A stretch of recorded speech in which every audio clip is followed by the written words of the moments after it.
২০২২ সালে দুটি প্রীতি ম্যাচ খেলতে ঢাকা এসেছিল মালয়েশিয়ার নারী ফুটবল দল।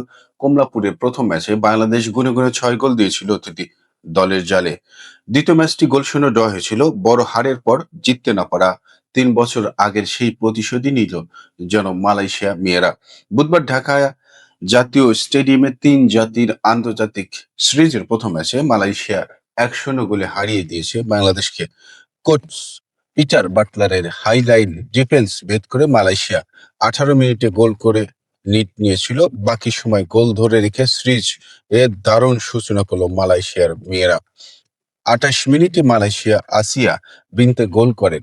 বাম দিক দিয়ে বল পেয়েছিলেন মালয়েশিয়া এই ডিফেন্ডার।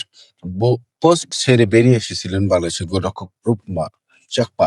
আসিয়াকে আটকানোর চেষ্টা করেও পারেননি ডিফেন্ডার রোহাতি কিসকু। বক্সের বাইরে থেকে ফাঁকা পোস্টে বল পাঠান মালয়েশিয়ার ডিফেন্ডার আসিয়া। এর আগে বাংলাদেশ এগিয়ে যাওয়ার মতো সুযোগ পেয়েছিল ডান দিক থেকে শামসুন্নাহার জুনিয়রের ক্রসে। ঋতুপর্ণা লাফিয়েও বল মাথায় সংযোগ ঘটাতে পারেনি। দ্বিতীয়ার্ধে ম্যাচে ফেরার সুযোগ পেয়েছিল বাংলাদেশ। ব্যবধান বাড়ানোর সুযোগও এসেছিল মালয়েশিয়ার সামনে। ৬৮ মিনিটে বাম দিক থেকে ঢুকে গোল মুখে ক্রস ফেলেন ঋতুপর্ণা। বদলি সাগরীকে হেড দিয়েছিলেন, তবে দ্বিতীয় পোস্ট ঘেঁষে বল চলে যায় বাইরে। মালয়েশিয়াও সহজ দুটি সুযোগ নষ্ট করলে বাংলাদেশ হারের ব্যবধান বাড়তে পারত, কিন্তু এখানেই শেষ হয়ে যায় ম্যাচ।